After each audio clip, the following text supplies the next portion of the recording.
Good morning students. आज हम आपको करवाएंगे रियलाइजेशन अकाउंट, जो कि पिछले लेक्चर में मैंने आपको जर्नल एंट्रीज रियलाइजेशन अकाउंट की करवाई थी। उसमें बहुत सारी एंट्रीज थी, वो आपने कर ली होंगी। I hope you revise all the entries. ये जो रियलाइजेशन अकाउंट है, मैंने इसमें कोशिश की है कि लगभग सारी आइटम्स कवर करने की कोशिश की है, लेकिन फिर भी कोई आइटम रह गई होगी तो कोई नहीं, क्वेश्चंस में आ जाएगी वो। तो इसको रियलाइजेशन अकाउंट को मैं कहूँगा कि सुपर रियलाइजेशन अकाउंट है। ये मैक्सिमम आइटम्स इसमें मैंने लिए हैं। रियलाइजेशन अकाउंट एक नॉमिनल अकाउंट है और ये एक पर्टिकुलर डेट को बनाया जाता है। रियलाइजेशन अकाउंट एज ऑन ये एक ही बार बनता है जब फॉर्म का डिजुलेशन होता है। तो इसमें मैंने कोशिश की है कि हर आइटम को कवर किया है। पहले आपको बैलेंस शीट देखनी होगी, तो बैलेंस शीट में कौन कौन सी असेट्स हैं, कौन कौन सी लायबिलिटीज़ हैं, उनको आप डिवाइड करेंगे और उनमें से बैलेंस शीट के अंदर जो कुछ आइटम्स हैं आपकी, वो तीन जगह जाएंगी। एक तो रियलाइजेशन अकाउंट में जाएंगी, नंबर 2 कैपिटल अकाउंट में जाएंगी, और नंबर 3 बैंक बैलेंस आपका जो है बैंक बैलेंस या कैश बैलेंस में लिखा जाएगा। अगर पार्टनर लोन भी है तो वो आपका पार्टनर लोन में चला जाएगा। एक तो बात आपने ये नोट करनी है, पार्टनर लोन अकाउंट में चला जाएगा। तो ये आइटम्स आपने डिवाइड करनी है। जो जो रियलाइजेशन में जाएगी वो रियलाइजेशन में डाल देनी है, जो कैपिटल अकाउंट में जाएगी वो कैपिटल अकाउंट में, और जो बैंक या कैश अकाउंट में जानी है वो, अगर लोन भी दिया है पार्टनर का तो उसका सेपरेट अकाउंट आप बनाएंगे। तो आज हम यही बात करेंगे इस वीडियो में कि कौन कौन सी आइटम्स रियलाइजेशन अकाउंट के अंदर आएंगी, जो असेट्स आपने ली हैं। सबसे पहले debtor, realization account debit to debtor. Stock, realization to stock, realization to investment, realization to machinery. जो भी आइटम्स आपको बैलेंस शीट में दी हैं, ये बुक वैल्यू पे आपने लिखनी है। To land and building, to joint life policy, to plant, to goodwill, to prepaid expenses, to sundry expenses, to furniture and fixture, to bills receivable, to patent, to freehold property, to provision for discount on creditors। यहाँ तक ये items आप note कर लेंगे एक बार। तो ये सारी मैंने बैलेंस शीट से उठाई है। ये जितनी भी आइटम्स हैं यहाँ तक की, ये सारी मैंने बैलेंस शीट से उठाई हैं। ये बैलेंस शीट से ली है मैंने सारी आइटम्स। तो आप नोट कर लें इसको, या आपने अपने आप से कुछ नहीं करना। जो बैलेंस शीट के अंदर जितनी भी आइटम्स आपको दिखाई गई, I repeat, to debtor, to the stock, to investment, to machinery, to land and building, to joint life policy, to plant, to goodwill, to prepaid expenses, to sundry assets, to furniture and fixture, to BR, to patent, to freehold property, to provision for discount on creditor. वो जो liabilities हैं, जो assets हमारी हैं, जो आपको मैंने बताया था कि जो जिनको हम सेल कर सकते हैं, ये क्रेडिटर के अगेंस्ट प्रोविज़न है। ये भी अगर बैलेंस शीट में दिया हो तो क्रेडिटर्स इधर ट्रांसफ़र करते हैं हम। तो इसका है। इसके बाद आते हैं हमारी लायबिलिटी साइड। लायबिलिटी साइड में भी ये, अगर डेटर के अगेंस्ट प्रोविज़न दिया है, ये जैसे हमारे डेटर्स थे ये रे इधर, तो इसके अगेंस्ट कोई प्रोविज़न दिया है ये वाला, तो इसको आप यहाँ पर बैलेंस शीट से ट्रांसफ़र कर लेंगे by provision for bad debts, by investment fluctuation fund, by joint life policy fund, by creditors, by partners Mrs loan, by creditor दोबारा आ गया, रिपीट हो गया, कोई बात नहीं, by BP bills payable, by loan account, by outstanding expenses. ये सारी आइटम्स हमने जो है ये भी सारी बैलेंस शीट से उठाई है। ये सारी आइटम भी हमने कहाँ से उठाई हैं? बैलेंस शीट से उठाई हैं। इनको भी हमने बैलेंस शीट से उठाया है। तो दोबारा फिर रिवाइज कर रहा हूँ, ये वो प्रोविज़न है जो डेटर्स में बनाया गया है बैड डेट्स के लिए। बाय इन्वेस्टमेंट फ्लक्चुएशन फंड, ये इन्वेस्टमेंट के अगेंस्ट बनाया गया है।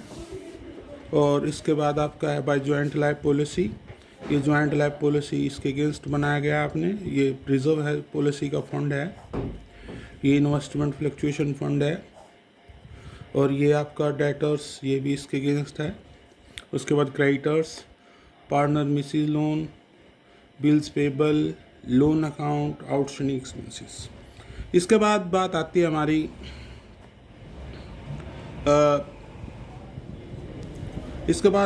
हमारी कि जो असेट्स हैं उनको हमने अब सेल करना है, क्योंकि अब सारी असेट्स हमने रियलाइजेशन अकाउंट में ट्रांसफ़र कर दी। ट्रांसफ़र करने के बाद जितनी भी असेट्स हैं उनको हम रियलाइज़ करेंगे। रियलाइज़ करने के लिए आपने जितनी भी असेट्स सेल की हैं और उनसे जो भी अमाउंट आपके पास आया है वो इधर लिखेंगे, bank account debit to realization. यहाँ पे आप लिख देंगे बाय बैंक असेट्स लाइज, और यहाँ पे डिटेल लिखेंगे आप कि जैसे बिल्डिंग कितने की सेल हुई, फर्नीचर कितने का हुआ, प्लांट कितने का हुआ। तो जो असेट्स आपने सेल की हैं कैश में, तो उनकी आप डिटेल्स बनाएंगे यहाँ पे, डेटर इतने के, ठीक है। यहाँ पे आप डिटेल्स बना लेंगे उनकी, और डिटेल का टोटल जो है यहाँ आउटर कॉलम में आप लिख देंगे, ठीक है। इसके बाद अगर कोई पार्टनर एसेट्स लेता है सपोज करो, तो यहाँ पे हम पार्टनर कैपिटल अकाउंट को डेबिट कर देंगे और रियलाइजेशन अकाउंट को क्रेडिट कर देंगे। ये मैंने लिखा भी है यहाँ पे, by assets taken by partner, ये यहाँ पे आ जाएगा। उसका जितना अमाउंट है वो इसमें आप लिख देंगे। इसके बाद आता है आपका अगर कोई क्रेडिटर एसेट्स ले लेता है, तो मैंने पहले भी बताया था कि उसकी हम कोई एंट्री नहीं करते। If any creditor take any asset, ठीक है, तो उतनी राशि से हमारे जो क्रेडिटर्स हैं वो कम हो जाएंगे। तो इस अमाउंट के लिए आपने कोई एंट्री नहीं करनी है, ये ध्यान रखना है आपने, ठीक है। कोई if any creditors takes any asset, कोई भी क्रेडिटर कोई भी संपत्ति लेता है तो ठीक है, एनी क्रेडिटर टेक्स एसेट्स, तो आप यहाँ पे लिख देंगे। उसके लिए उतने अमाउंट से आपके क्रेडिटर लेस हो जाएंगे, इसकी कोई एंट्री आपने नहीं करनी है, ये ध्यान रखना है। ये आपका आ गया बाय पार्टनर्स कैपिटल अकाउंट, जो असेट्स पार्टनर ने ली है। अब यहाँ तक हमने कर लिया। उसके बाद फिर हम लायबिलिटीज साइड देखते हैं कि कौन कौन सी लायबिलिटीज़ की पेमेंट करनी है। अब प्रोविज़न फॉर बैड डेब्ट्स जो है, ये इसकी आपने कोई पेमेंट नहीं करनी है। क्यों नहीं करनी है इसकी पेमेंट? इसकी पेमेंट इसलिए नहीं करनी है क्योंकि ये एक तरह का आपने एसेट्स को कम किया हुआ है, तो इसकी आपको कोई पेमेंट करने की ज़रूरत नहीं है। उसके बाद अब बाय इन्वेस्टमेंट फ्लक्चुएशन फंड, ये इन्वेस्टमेंट के अगेंस्ट था, इसकी कोई पेमेंट नहीं करनी है आपने, डेटर की नहीं, debt provision for bad debts की नहीं करनी। फिर आया आपका by joint life policy fund, ये जॉइंट लाइफ पॉलिसी के अगेंस्ट था, इसकी भी कोई पेमेंट आपने नहीं करनी है। बात आती है अब क्रेडिटर्स की, किस किस की पेमेंट करनी है? क्रेडिटर्स। तो यहाँ पे आप लिखेंगे to bank, realization account debit to bank. जो भी आपने पेमेंट्स की हैं उनकी आप डिटेल बना लेंगे, जैसे असेट साइड में बनाई थी, जैसे क्रेडिटर्स कितने के हैं आपके, उसकी पेमेंट करेंगे। बाय पार्टनर्स मिसिज लोन, तो यहाँ पे अगर पार्टनर की मिसिज का लोन है तो उसका देखेंगे कितना पेमेंट किया आपने, ठीक है। इसके बाद आता है आपका बीपी, तो बीपी की बिल लिख देंगे, आउटस्टैंडिंग एक्सपेंसेस, और कोई लोन है तो वो, तो ये सारी वो लायबिलिटीज़ हैं जिनकी हमें पेमेंट करनी है।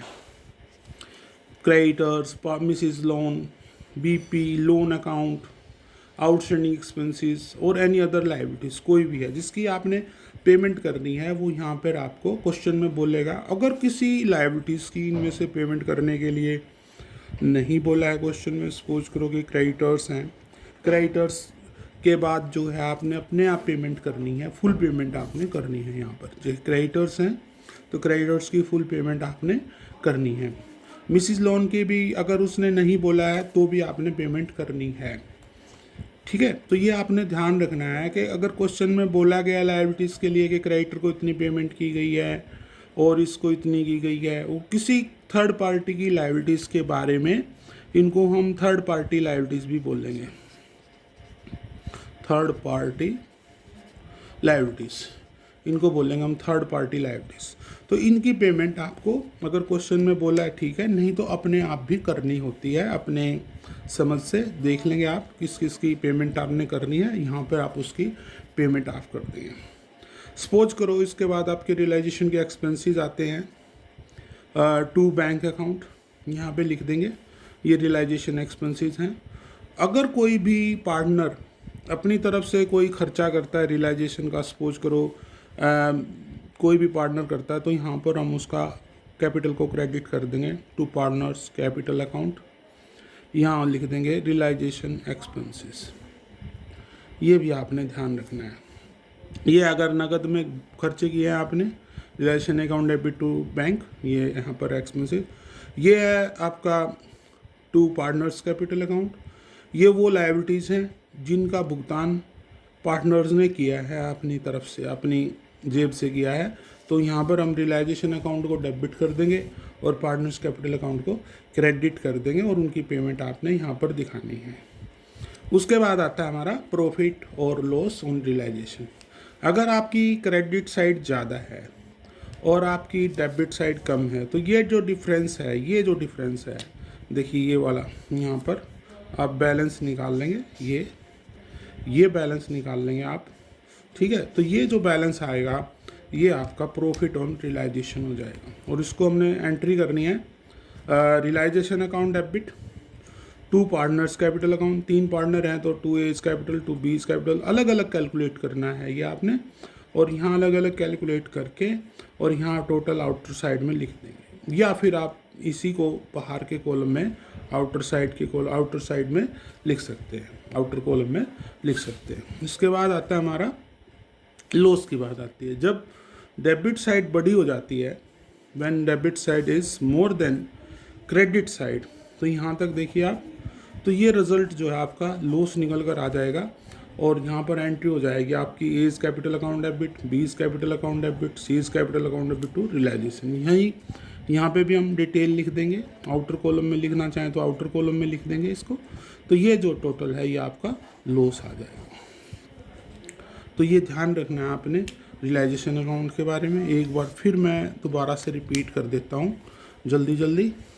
Realisation to debtor to stock to investment to machinery के बाद आपका है land and building, joint life policy, plant, goodwill, prepaid expenses, sundry assets, furniture, BR to patent to freehold property ये वो असेट्स हैं जिनको हम सेल करेंगे और जो मार्केट में बेची जा सकती हैं। इसके बाद हमने ट्रांसफ़र किया लायबिलिटी साइड से by provision for bad debts. ये वो लायबिलिटी है एक तरह की इंटरनल, यानी कि प्रॉफिट्स को कम करने के लिए, तो हमने डेटर में से घटाया इसकी कोई पेमेंट नहीं करनी। इन्वेस्टमेंट फ्लक्चुएशन फंड की कोई पेमेंट नहीं करनी, आपने जॉइंट लाइफ पॉलिसी की कोई पेमेंट नहीं करनी, ठीक है। तो ये आपके वो आइटम्स हैं सारी। क्रेडिटर्स हैं, थर्ड पार्टी की लायबिलिटीज़, पार्टनर मिसिज लोन है, BP है, लोन अकाउंट है, अदर लोन, आउटस्टैंडिंग एक्सपेंसेस, ये सारे आपने बैलेंस शीट से उठाई हैं। इसके बाद आप असेट्स को सेल कर देंगे बाय बैंक, जो भी असेट्स आपकी बिकती है मार्केट में, बाय पार्टनर्स कैपिटल अकाउंट, ये वो असेट्स है जो पार्टनर ने ले लिया है, और ये आपका इधर लॉस है, और ये वो पेमेंट्स हैं जो आपने थर्ड पार्टी लायबिलिटी से पेमेंट करनी है। या अगर कोई भी पार्टनर अपनी तरफ से रियलाइजेशन एक्सपेंसेस करता है तो उसकी एंट्री कर देंगे यहाँ टू पार्टनर कैपिटल अकाउंट।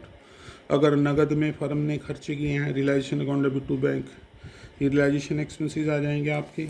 ये वो लायबिलिटीज़ हैं जिनका भुगतान पार्टनर ने किया है।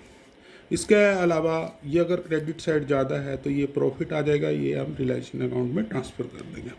अब एक बात आती है हमारी वर्कमैन कंपनसेशन फंड की। कई बार क्वेश्चन में वर्कमैन कंपनसेशन फंड दिया होता है। अगर वर्कमैन कंपनसेशन फंड आपको क्वेश्चन में दिया है तो आप उसको देखेंगे कब ट्रांसफ़र करना है, कब ट्रांसफ़र नहीं करना है। सपोज करो उससे रिलेटेड कोई लायबिलिटी है तो आप यहाँ पे उसको ट्रांसफ़र कर लेंगे बाय वर्कमैन कंपनसेशन फंड। यहाँ पे आप उसको ट्रांसफ़र कर लेंगे वर्कमैन कंपनसेशन फंड, और यहाँ उस लायबिलिटी की आप पेमेंट कर देंगे, ठीक है। यहाँ पे पेमेंट कर देंगे आप उसकी। ये देखना आपने। अगर कई बार और भी रिजर्व्स हो सकते हैं तो उनको आप, अगर कोई लायबिलिटी उनसे रिलेटेड नहीं है तो उसको आप सीधे कैपिटल अकाउंट में ट्रांसफ़र कर देंगे। इसके बाद आता है हमारा पार्टनर्स कैपिटल अकाउंट। ये हमारा पार्टनर्स कैपिटल अकाउंट, ये देखिए आप यहाँ पे मैंने बनाया है पार्टनर्स कैपिटल अकाउंट। तो यहाँ पर आपने ये ओपनिंग कैपिटल लिखनी है, by balance brought down, balance sheet से उठाकर ए बी सी की जितनी भी है जर्नल रिजर्व को डिवाइड कर देना है उनके प्रॉफिट शेयरिंग रेशो में। ये वो रियलाइजेशन अकाउंट है जो लायबिलिटीज़ की पेमेंट पार्टनर ने की है, ए ने की है तो एक अकाउंट में, बी ने की है तो बी ने, और सी ने की है तो सी के में। बाय बैंक अकाउंट, अगर पार्टनर्स की डेबिट साइड ज़्यादा हो जाती है कैपिटल की और क्रेडिट कम होती है तो ये डेफिशिएंसी जो है पार्टनर्स लेके आते हैं। बाय रिजर्व फॉर कंटीजेंसी, अगर कोई बैलेंस शीट में आपको रिजर्व्स दिया है वो इधर बांट देंगे आप। रियलाइजेशन अकाउंट, ये आपका इधर ये प्रॉफिट आ गया, तो ये क्रेडिट साइड हमारी कैपिटल अकाउंट की। अब आइए डेबिट साइड में, तो ये अगर किसी की ओवरड्रान कैपिटल है, डेबिट बैलेंस है तो डेबिट साइड लिखेंगे। एंड टू असेट्स, अगर किसी पार्टनर ने कोई असेट्स ली हैं, जैसे कोई स्टॉक ले लेता है, कोई इन्वेस्टमेंट को ले लेता है, तो partners capital account debit to realisation ये उसके डेबिट में आ जाएंगे। ए ने लिया तो ए के डेबिट में, बी ने लिया तो बी के डेबिट में, सी ने लिया तो सी के डेबिट में आ जाएंगे। ये वो लॉस है जो बैलेंस शीट में दिखाया गया है आपको, ये बी सी तीनों में बटेगा इनके प्रॉफिट शेयरिंग रेशो में। अगर कई बारी बैलेंस शीट के अंदर ड्राइंग्स भी अलग से दिखाए जाते हैं, तो ए का ड्राइंग है तो ए की कैपिटल के डेबिट में आ जाएगा, बी का है तो बी की, सी का है तो सी के में आ जाएगा। उसके बाद आता है टू रियलाइजेशन, ये लॉस आ गया निकल कर, तो ये लॉस आपने यहाँ पर डेबिट में लिख देना है। उसके बाद अगर किसी पार्टनर की क्रेडिट साइड ज़्यादा है, डेबिट कम है, तो ये फाइनल पेमेंट आपने उसको कर देनी है। लेकिन इससे पहले हम लोन अकाउंट बनाते हैं। Loan account, partner loan account दिया है क्वेश्चन में, तो उसका लोन अकाउंट का बैलेंस क्रेडिट में लिख देंगे और इसकी पेमेंट डेबिट में लिख देंगे। ये बिफोर कैपिटल अकाउंट आपने प्रिपेयर करना है। उसके बाद कई बार रियलाइजेशन एक्सपेंसेस की पेमेंट, क्रेडिट पेमेंट जो है पार्टनर्स करते हैं, तो जिस भी पार्टनर ने कोई पेमेंट की है फर्म के बिहाफ पे, तो उसको आप यहाँ पे क्रेडिट में लिखेंगे बाय रियलाइजेशन अकाउंट।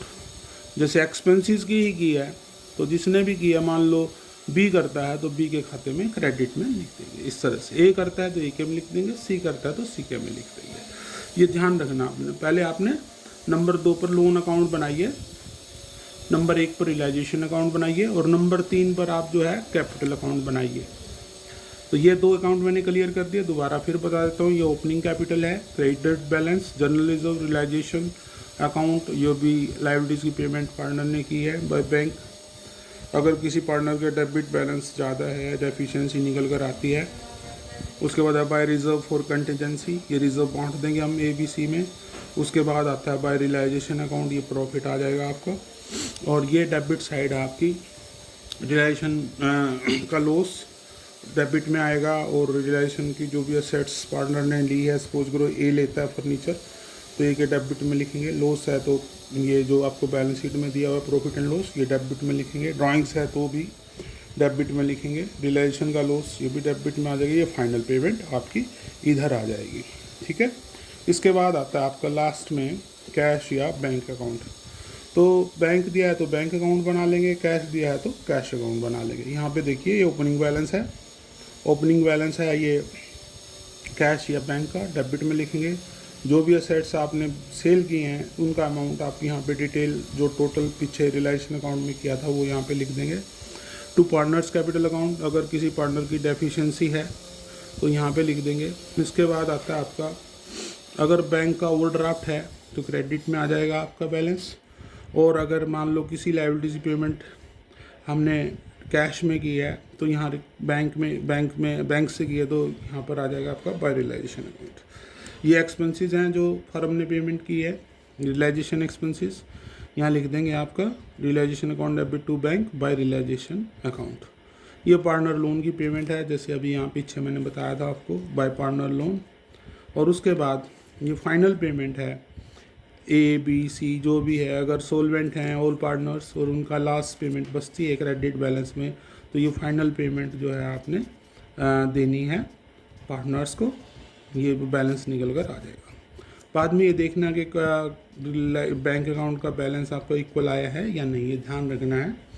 और इक्वल आ जाता है तो ये आपका ठीक है। तो ये आई होप क्या आपने समझ लिया होगा। मैं अब इसका परफॉर्मा और ये आपको सेंड कर देता हूँ। इसके बाद जो अगली वीडियो मैं बनाऊँगा उसके अंदर एक सम लूँगा मैं। तो सम भी दो तरह के हैं, जब सभी पार्टनर सोलवेंट होते हैं और जब कुछ पार्टनर, कोई एक पार्टनर या एक से ज़्यादा पार्टनर इंसॉल्वेंट होते हैं। तो वो क्वेश्चंस फिर हम आगे करेंगे, गार्डनर वर्सेस मुर्रे की बात आ जाएगी।